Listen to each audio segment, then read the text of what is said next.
Olá, caros alunos. Iniciemos mais uma aula de filosofia. Na aula anterior, falávamos sobre Platão. Nesta aula falaremos um pouco sobre Aristóteles, seu discípulo.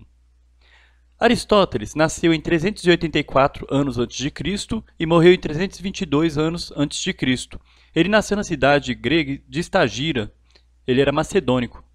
Seu pai era médico. Aos 17 anos, ele mudou-se para Atenas, onde durante 20 anos frequentou a academia de Platão.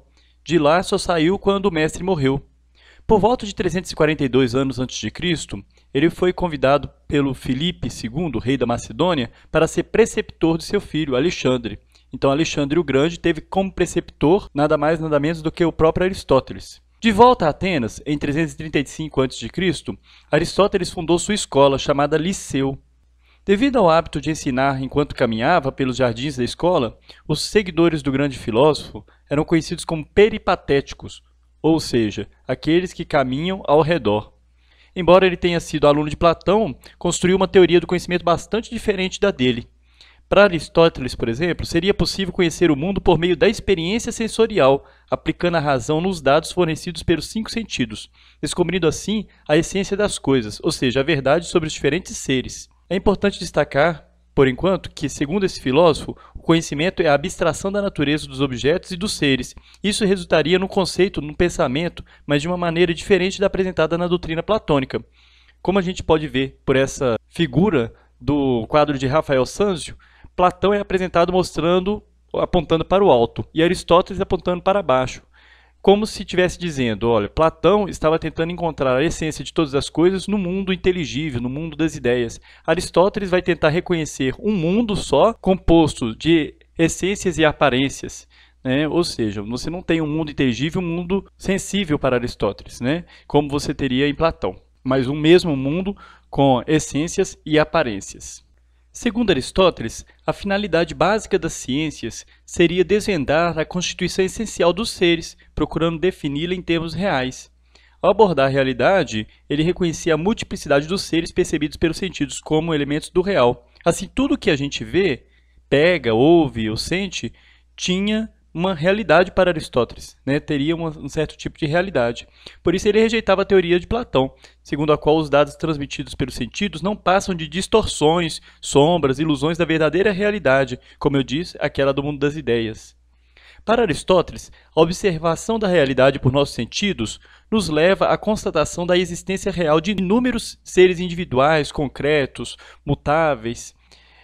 A ciência deveria partir, então, da realidade sensorial, a empírica, essa experiência, para buscar nela as estruturas essenciais de cada ser. Em outras palavras, a partir da existência do ser individual, nós devemos atingir a sua essência, seguindo um processo de conhecimento que caminharia do individual específico para o universal e genérico. A finalidade da ciência deve ser a compreensão do universal, visando estabelecer definições essenciais que possam ser utilizadas de modo generalizado. Desse modo, a indução, que é aquela operação que a gente vai sair do particular para o geral, muito utilizada na ciência hoje em dia, representa para Aristóteles o processo intelectual básico de aquisição de conhecimento. É por meio do método indutivo que o ser humano pode atingir conclusões científicas conceituais de âmbito universal. O que acontece na ciência hoje? Você faz uma experiência. Vamos fazer um exemplo de método indutivo. Você pega um medicamento, utiliza uma determinada pessoa, utiliza em fulano, ciclano, beltrano e assim por diante. Aí você induz que aquele medicamento que foi útil numa cura de uma determinada doença nessas pessoas pode ser útil em outras pessoas, ou seja, você induz a partir de casos particulares um fator universal. Mais interessado na vida natural que seu mestre, Aristóteles ele vai formular uma teoria da realidade que ficou conhecida como ilemorfismo teleológico. Para explicá-la, é preciso a gente relacionar alguns conceitos da física com os da metafísica. Se a gente observar a natureza, como fazia Aristóteles, a gente vai ver que ela tem ciclos constantes e regulares. Isso a gente sabe, As plantas e os animais nascem, crescem, morrem. Cada organismo constitui um todo orgânico, ordenado e coeso. Apesar da diversidade e multiplicidade de entes, parece haver uma ordem interna e externa a cada um deles, que conduz à sucessão dos acontecimentos. Portanto, fica difícil para Aristóteles conceber que o inteligível estivesse totalmente separado da realidade concreta, perceptível aos nossos sentidos. pertencendo a outro mundo, como dizia Platão. Por que não pensar que o inteligível está aqui mesmo, nesse mundo? Né? Igual nessa pintura que eu acabei de mostrar. Né? Foi o que supôs Aristóteles. Ele era um grande observador da natureza, considerado por muitos o primeiro biólogo que existiu, e achava que o sensível e o inteligível deveriam estar unidos, metidos um no outro. Somente a análise ontológica, né, ou seja, a análise sobre o ser, permitiria identificá-los, separá-los. Para essa separação seria apenas conceitual, pois na realidade mesma, o sensível e o inteligível eles sempre andam juntos. Para Aristóteles, as coisas são o que são em sua própria natureza, ou seja, o ser verdadeiro deve ser imanente, ou estar inserido nas próprias coisas, né? Não transcendente, como pensava Platão. Seguindo essa linha de raciocínio, Aristóteles vai conceber a noção de que todas as coisas estariam constituídas de dois princípios inseparáveis: matéria e forma. Né? Ilé, né, em grego, é matéria, né? Ou seja, o princípio indeterminado dos seres, mas que é determinável pela forma, e forma, que é morfê em grego, né? O princípio determinado em si próprio, mas que é determinante em relação à matéria. Então daí a palavra ilemorfismo, né? Ilemorfismo é por causa disso, né? Matéria e forma, a junção dos dois. E teleológico? Teleológico é por causa da finalidade. Telos significa fim, né? A gente tem que notar que é a forma que faz as coisas serem o que são, enquanto a matéria constitui apenas o substrato que permanece. Nos processos de mudança, é a forma que muda. A matéria sempre se mantém a mesma. Um anel de ouro, ele é derretido para converter-se em uma corrente de ouro. A gente vai mudar a forma, né? Deixou de ser um anel e vai passar a ser uma corrente, mas se mantém a matéria. A gente pode perceber, apesar de relativizar o sensível, Aristóteles ele não despreza a concepção de ideias eternas de Platão, mas ele vai trazer de volta essa concepção ao mundo, né? Batizando com outro nome, forma, né? E vai complementar o que supôs faltar para que ela pudesse explicar todas as classes de seres e as mudanças do real. Então ele vai trazer um novo conceito, o conceito de potência e ato. Eu já falei em outros vídeos aí, eu vou repetir um pouco. Né? Aristóteles ele retoma o problema da permanência e da mudança,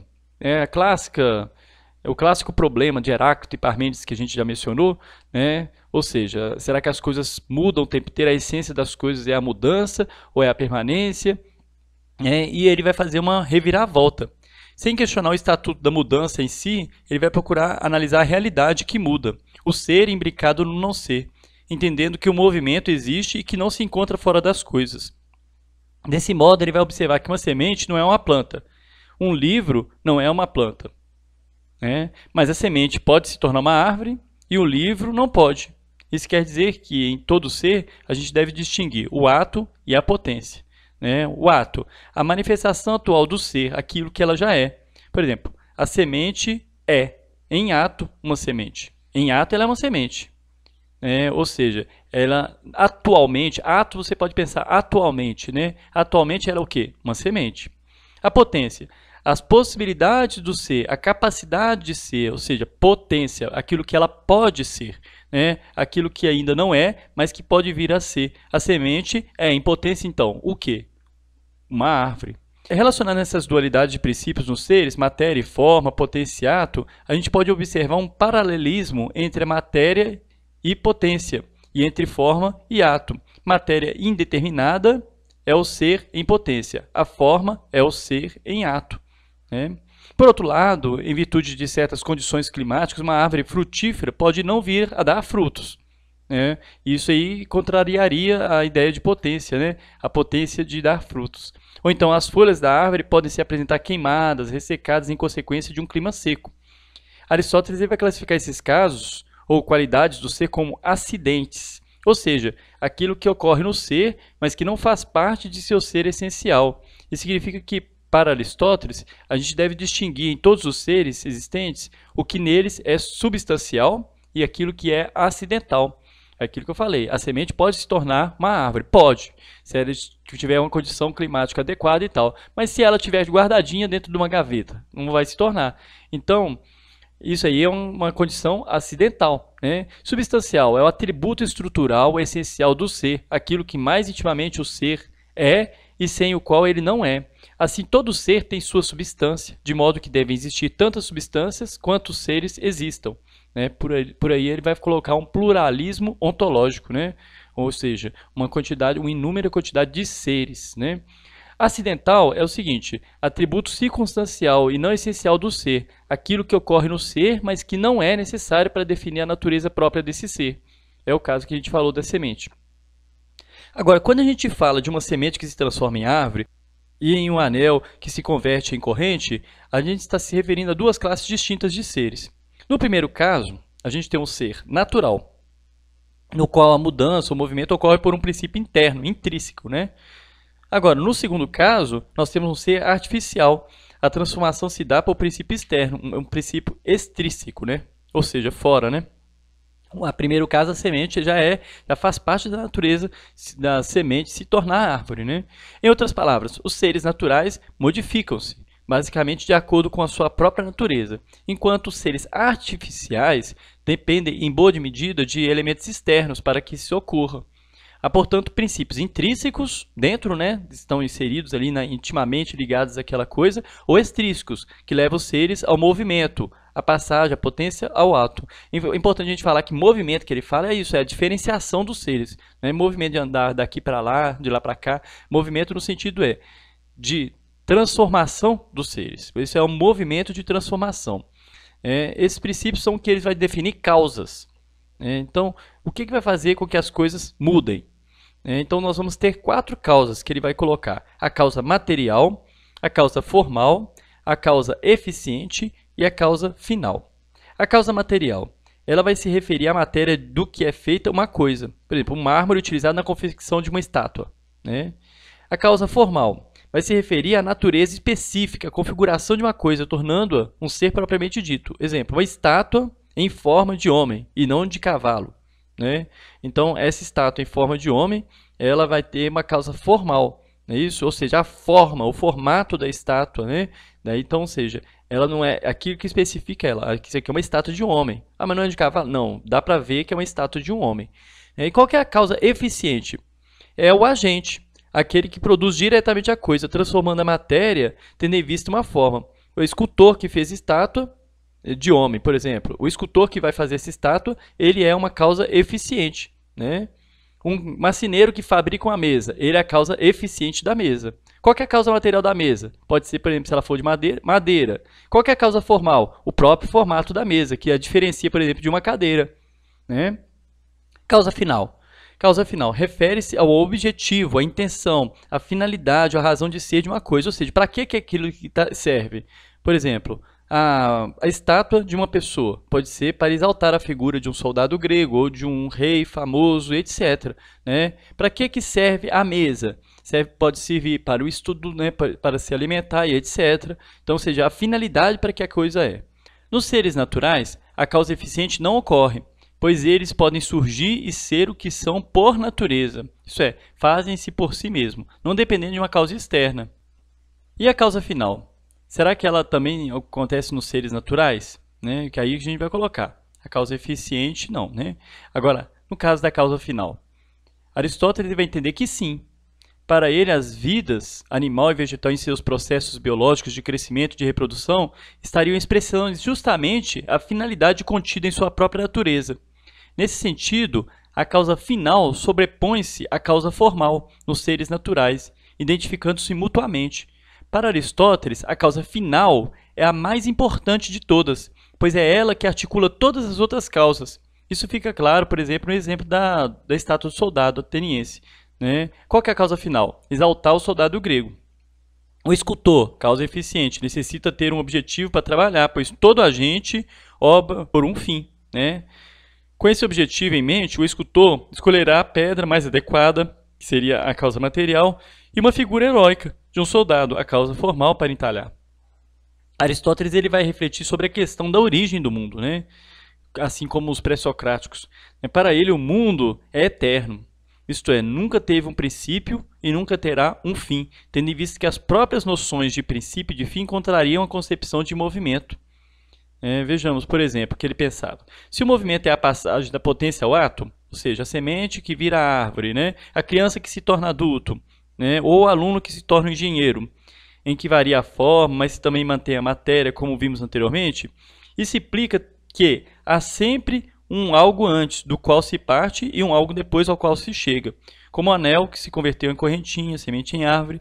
Portanto, é impossível conceber o começar do mundo sem entrar em contradição, pois faltaria o ponto de partida do movimento, ou algo antes que possibilitaria o movimento. E é igualmente inconcebível o terminar do mundo, pois nesse caso faltaria o ponto de chegada do movimento. Desse modo, Aristóteles vai concluir que o mundo é um movimento eterno, sem começo, sem fim. O problema dessa conclusão é que ela não explica totalmente o problema do movimento do mundo, pois tudo o que se move deve ter sido colocado em movimento por algo, um agente motor, que por sua vez foi colocado em movimento por algo mais e assim por diante. E como essa sequência não pode continuar infinitamente, né? Pois deve deter em algum ponto ou em algo, que seria a causa primeira do movimento, Aristóteles vai dizer que tem que haver algo que seja eterno, uma substanciato que mova sem mover-se.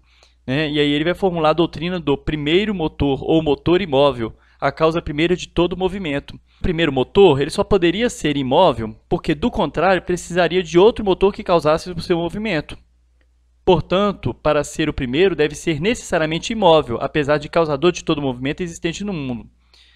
Aí, como pode haver algo imóvel que gera movimento? Aristóteles respondeu que é por atração, pois todas as coisas tendem àquilo que é bom, belo, inteligente, e o primeiro motor, entendido como um ato puro e perfeição, é tudo isso, ou seja, o primeiro motor funciona como a causa final do mundo. Vemos assim, por que a concepção de mundo aristotélica é considerada teleológica, né? Que eu falei. O que significa teleológica? Quer dizer, tem a ver com o fim, pois há uma primazia da causa final. Enfim, o para quê, a finalidade, o telos, aquilo que determina a passagem da potência ao ato, comandando o movimento do real. Aristóteles também vai trazer reflexões muito importantes no campo da ética. Né? Ele vai definir, por exemplo, o ser humano como um ser racional, e ele vai considerar a atividade da razão o ato de pensar como essência humana. Então, ou seja, primeiro a definir, o homem é um animal racional. Né? Assim, para ser feliz, o ser humano deve viver de acordo com a sua essência, isso é, de acordo com a sua racionalidade, sua consciência reflexiva, orientando seus atos à razão que vai conduzir na prática da virtude. Para Aristóteles, a virtude consiste no meio termo. O que é o meio termo? É a justa medida de equilíbrio entre o excesso e a falta. E essa ética do meio termo eu vou falar em outro vídeo, quando eu vou falar sobre ética. Né? Então, só para a gente pincelar mesmo, né, a filosofia de Aristóteles é muito mais ampla do que isso. Espero que tenha ficado claro. Qualquer dúvida, crítica ou sugestão, podem deixar nos comentários, que vai ser um prazer ajudá-los a compreender um pouco mais sobre Aristóteles. Até a próxima aula.